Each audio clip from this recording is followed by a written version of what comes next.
ウッドデッキ基礎システムシルフシングル工法。パーツを組み合わせることで塚の高さを調整できます。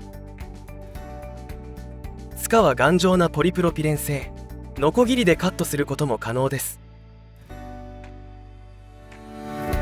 基準線を引いて塚を配置します。水平器を使って全ての塚の高さを揃えましょう。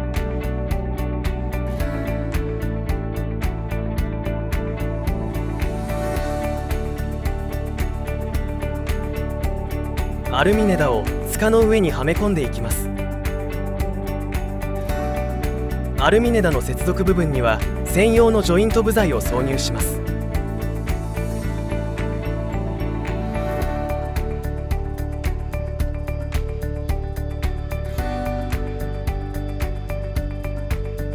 短いアルミネダにコネクタを取り付けます。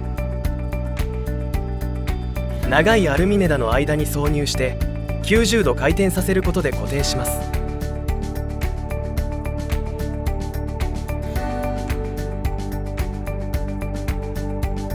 膜板下地レールに接続部品を取り付けます。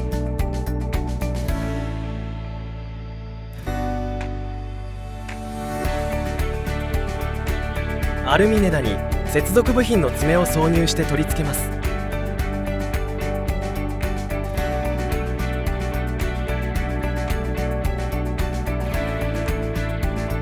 必要に応じて膜板取り付け金具の位置を調整します。アルミネダの先端にスタートクリップを取り付けます。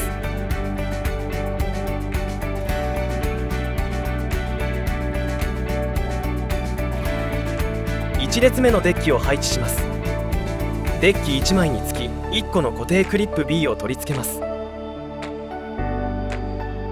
すべてのデッキを配置したら取り付け位置を調整します。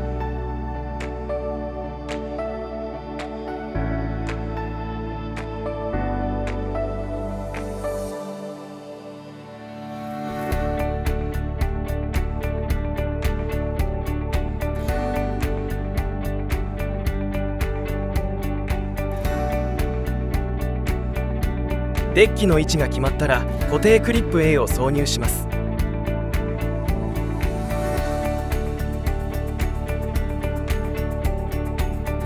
すべての固定クリップをしっかり締め付けましょう。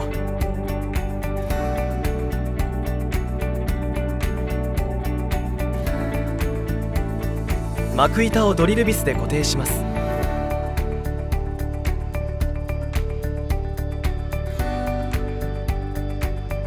設置完了です。